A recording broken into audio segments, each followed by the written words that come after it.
دوستو السلام علیکم۔ آج کی ویڈیو میں ہم بات کریں گے ایک ایسے خطے کی جو کئی دہائیوں سے ظلم و ستم کا شکار ہے، فلسطین، جہاں معصوم لوگ اپنے ہی گھروں میں غیر محفوظ ہیں، بچے یتیم ہو رہے ہیں، مائیں اپنے جگر گوشوں کو کھو رہی ہیں اور مقدس مقامات کی بے حرمتی کی جا رہی ہے۔ یہ وہ خطہ ہے جہاں انبیاء کے قدم پڑے، لیکن آج یہاں خون کے آنسو بہہ رہے ہیں۔ اسرائیلی قبضے، جنگوں اور معاشرے نے فلسطینیوں کی زندگی کو جہنم بنا دیا ہے۔ رمضان کے اس بابرکت مہینے میں بھی فلسطینی عوام بھوک، پیاس اور خوف کے سائے میں زندگی گزار رہے ہیں، لیکن دنیا خاموش ہے۔ اس ویڈیو میں ہم فلسطین کی تاریخ، موجودہ حالات اور وہاں کے مظلوم عوام کی زندگی پر روشنی ڈالیں گے۔ کیا ہم ان کے لیے اپنی آواز بلند کریں گے؟ آئیے سچ جاننے کی کوشش کرتے ہیں۔ فلسطین ایک ایسا خطہ ہے جو کئی دہائیوں سے جنگ، ناانصافی اور ظلم و ستم کا شکار ہے۔ یہاں کے لوگ مسلسل مشکلات میں زندگی بسر کر رہے ہیں، خاص طور پر جب سے اسرائیل نے ان پر اپنا قبضہ مزید سخت کر دیا ہے۔ فلسطینی عوام پر زمین تنگ کر دی گئی ہے، ان کے گھروں پر بمباری کی جا رہی ہے، ان کے بچوں کو شہید کیا جا رہا ہے اور بنیادی ضروریات زندگی تک ان کی رسائی محدود کر دی گئی ہے۔ دوستو، فلسطین دنیا کے قدیم ترین خطوں میں سے ایک ہے۔ یہ علاقہ 3 بڑے مذاہب، اسلام، عیسائیت اور یہودیت کے لیے مقدس ہے۔ قدیم زمانے میں یہاں کنعانی قوم آباد تھی اور بعد میں یہودیوں نے اس علاقے پر قبضہ کر لیا۔ رومی سلطنت کے دور میں یہودیوں کو فلسطین سے بے دخل کر دیا گیا اور یہ علاقہ عیسائیوں کے زیر اثر آیا۔ 7ویں صدی میں اسلامی فتوحات کے بعد فلسطین مسلمانوں کے قبضے میں چلا گیا اور یہاں اسلامی تہذیب نے ترقی کی۔ 1517 سے 1917 تک یہ علاقہ عثمانی سلطنت کا حصہ رہا۔ پہلی جنگ عظیم کے بعد فلسطین برطانوی مینڈیٹ کے تحت آ گیا۔ اسی دوران صہیونی تحریک نے زور پکڑا، جس کا مقصد یہودیوں کے لیے ایک الگ وطن قائم کرنا تھا۔ برطانوی حکومت نے یہودیوں کو فلسطین میں آباد ہونے کی اجازت دی، جس کی وجہ سے مقامی فلسطینی آبادی اور یہودیوں کے درمیان تنازعات شروع ہو گئے۔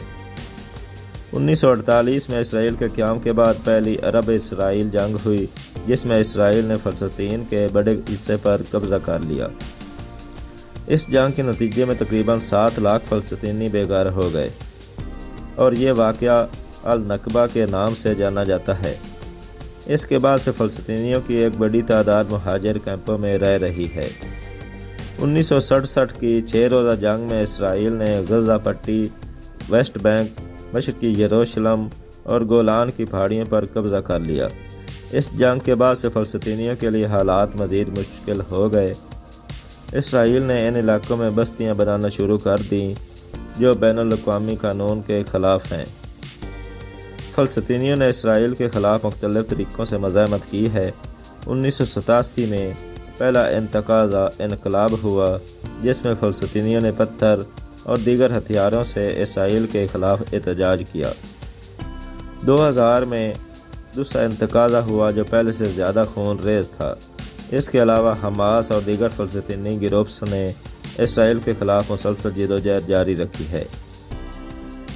2007 میں حماس نے غزہ پٹی پر کنٹرول حاصل کر لیا، جس کے بعد اسرائیل نے غزہ پر محاصرہ بندی کر دی۔ اس محاصرے کی وجہ سے غزہ کے لوگوں کو بجلی، پانی، دوائیوں اور دیگر بنیادی ضروریات کی شدید قلت کا سامنا ہے۔ غزہ کی معیشت تباہ ہو چکی ہے اور بے روزگاری کی شرح بہت زیادہ ہے۔ 2021 میں غزہ پٹی اور اسرائیل کے درمیان ایک اور جنگ ہوئی، جس میں 250 سے زیادہ فلسطینی مارے گئے، جن میں بہت سے بچے اور خواتین شامل تھے۔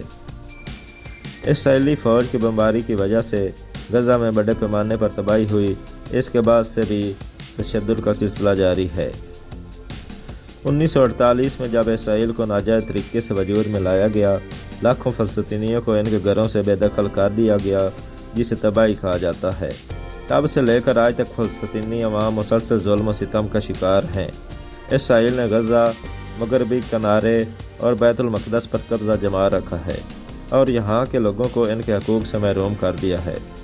اسرائیلی فوج آئے دن فلسطینیوں کے گھروں پر حملے کرتی ہے، نوجوانوں کو گرفتار کر کے جیلوں میں ڈال دیتی ہے اور ان پر بے پناہ مظالم ڈھاتی ہے۔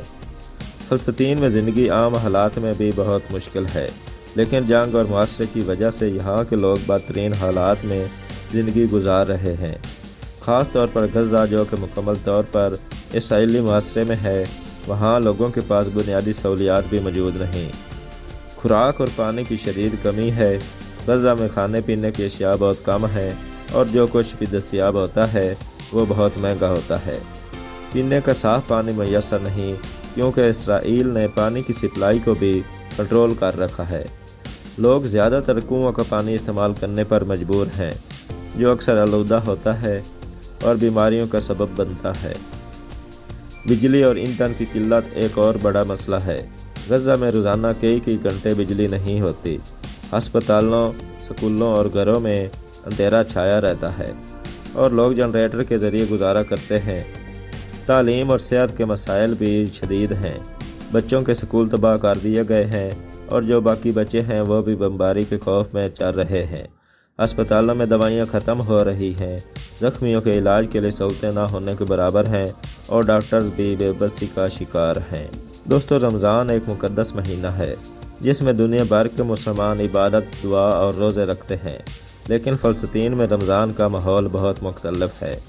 جہاں دنیا کے دوسرے مسلمان سحری اور افطاری میں مزے کے کھانے کھاتے ہیں، وہاں فلسطینی عوام کے پاس کھانے کو کچھ نہیں ہوتا۔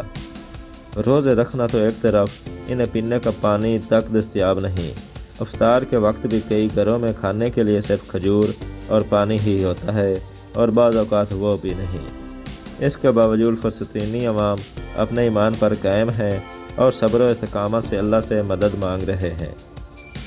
افطاری کے وقت بھی فلسطینی خوف میں ہوتے ہیں کہ کہیں اسرائیلی فوج کوئی حملہ نہ کر دے۔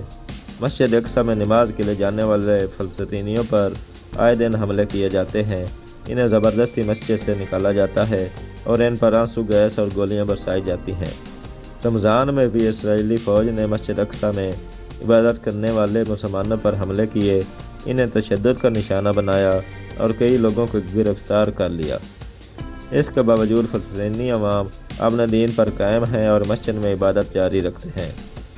اس وقت فلسطین، خاص طور پر غزہ میں بدترین جنگ جاری ہے۔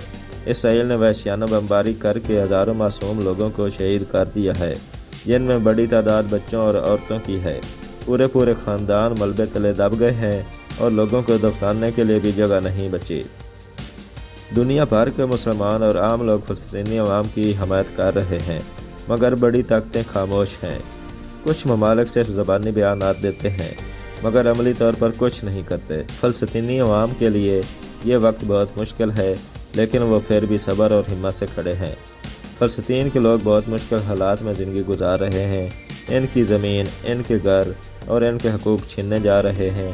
رمضان المبارک جیسے مقدس مہینے میں بھی وہ تشدد اور محرومیوں کا شکار ہیں۔ دنیا کو ان کی آواز سننی چاہیے اور ان کے حقوق کے لیے کھڑا ہونا چاہیے۔ ہمیں فلسطین کے مظلوم عوام کے حق میں آواز بلند کرنی چاہیے۔ ہمیں ان کی مشکلات کو دنیا تک پہنچانا چاہیے تاکہ زیادہ سے زیادہ لوگ ان کی مدد کے لیے آگے آئیں۔ دعا، مالی مدد اور سوشل میڈیا کے ذریعے ان کی حمایت کرنا ہمارا فرض ہے، کیونکہ فلسطین کے لوگ ہماری مدد اور دعاؤں کے مستحق ہیں۔ تو دوستو، آج کی ویڈیو میں اتنا ہی۔ ویڈیو کو لائک اور چینل کو سبسکرائب کر دیں۔ ملتے ہیں اگلی ویڈیو میں، تب تک کے لیے اپنا خیال رکھیے گا۔ اللہ حافظ۔